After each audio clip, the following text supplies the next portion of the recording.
გამარჯობა, ეს არის გადაცემა გვერდიდან და მე ვარ დავით კალანდია.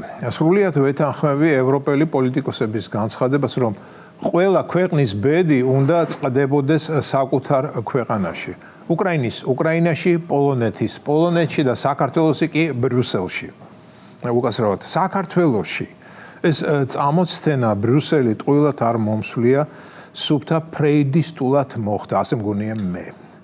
როდესაც ევროკავშირი ჭკუას გვარიგებს, მიგვითითებს, ჩვენით არაა კმაყოფილი, ცდილობს ყური აგვიწიოს, თუმცა ვერ გწოდება და ასე შემდეგ, ხომ არ გეჩვენებათ, რომ ის ჩვენ საკუთარი სივრცის ნაწილად გვთვლის. მეგობრებო, იქნებ ჩვენ უკვე ვართ ევროკავშირის წევრი, მისი განუყოფელი, ასე ვთქვათ, სეგმენტი გავხდით და ამას გვიმალავენ. აბა თუ ასე არაა, მაშინ ევროპელი პოლიტიკოსები საკუთარ თავს ეწინააღმდეგებიან? ჩვენი ბედი ხომ საქართველოშივე უნდა გადაწყდეს და რაღა უნდათ ევროპელ პოლიტიკოსებს. ამიტომაც მივდივარ იმ დასკვნამდე, რომ ჩვენ უკვე ვართ გაწევრიანებულნი და სრულიად შესაძლებელია, რომ ევროკავშირის პირველი ჯენტლმენი ურსულა ფონ დერ ლაიენი ახალი წლის ღამეს სანტა კლაუსად გამოწყობილი უცებ ჩვენს ტელეეკრანებზე გამოჩნდება და მოგვილოცავს წევრობას. გვეტყვის, რომ საახალწლო საჩუქრის გაკეთება უნდოდა და ამიტომ არ გვიმხელდა სიმართლეს. და მერე ის და სნეგურეჩკად გადაცმული კაია კალასი გვიმღერებენ სიმღერას გულმართალი კაცი მიყვარს სიკეთის გზით ანთებული. ხომ კარგად ვიხუმრე არა? აბა სხვა რა დამრჩენია. მაგრამ ახლა ევროკავშირის ამბებს დროებით შევეშვები და აქაურ რეალიებს მინდა დაუბრუნდე.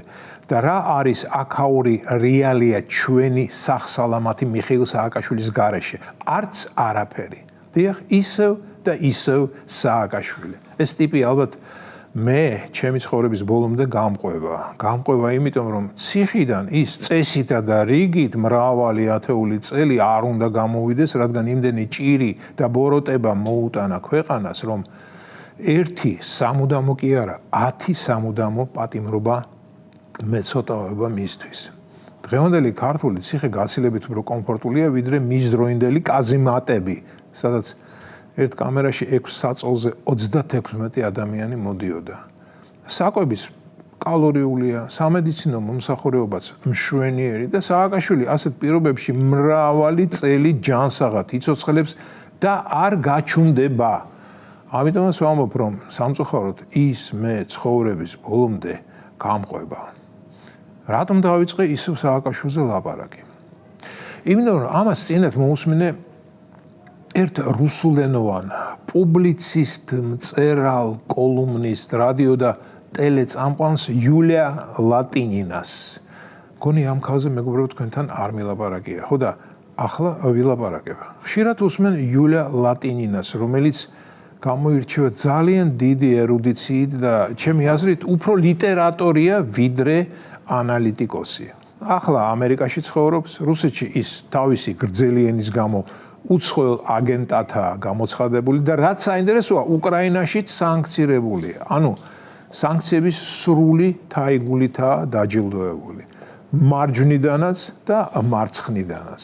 მარჯვნიდან უკრაინელები ერჩიან, მარცხნიდან რუსები. ხო და დადგა დრო, რომ ჩემი ორი სიტყვაც შევაწიო მას.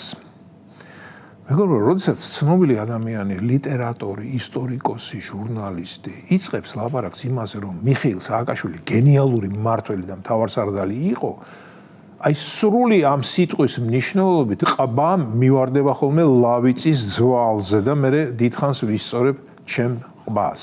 და იცით რა არგუმენტები აქვს მას სააკაშვილის როგორც მთავარსარდლის გენიალურობის შესახებ? ის რომ სააკაშვილი აგვისტოს ომის დროს დროზე გაჩერდაო, დაუზავდა რუსებს და არ მისცა საშუალება მთელი საქართველო რომ დაეპყროთო. ლატინინა სააკაშვილს ზელენსკის ადარებს, რომელსაც ვერ იტანს და თვლის, რომ ზელენსკი ღუპავს უკრაინას, იმიტომ რომ არ ზავდებაო.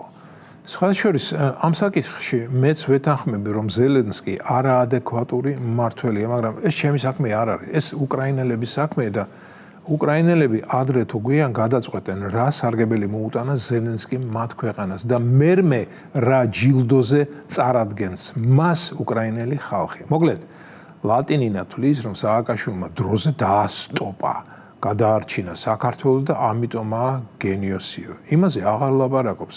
სააკაშვილმა ყველაფერი გააკეთა რუსები საქართველოში რომ შემოსულიყვნენ და სწორედ სააკაშვილი იყო ყველა უბედურების თავი და თავი.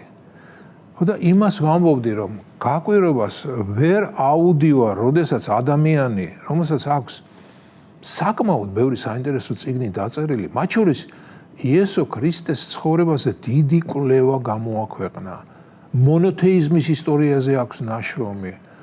ითვლება, რომ ინტელექტუალი ადამიანია და ამ დროს ბოროტმოქმედს ნორმალური ჯანსაღი ადამიანისგან ვერ ასხვავებს. და გეკითხებით, ამის მერე როგორ შემიძლია ვიჯდა და მის 2 საათიან ლაპარაკს უსმინო საერთაშორისო ამბებზე და რაც თავარია დაუჯერო. ვერ დაუჯერებ, რადგან ამ მოსმენის პროცესის დროს თავში სულ ერთი აზრი მიტრიალებს. ამას როგორ დაუჯერო, თუ კი ის სოციოპატ სააკაშვილს გენიალურ თავარსარდალად და მართველად მიიჩნევს.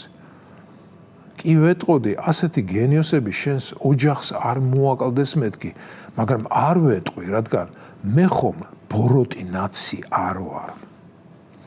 ეს იყო გადაცემა გვერდიდან და მე ვარ დავით კალანდია.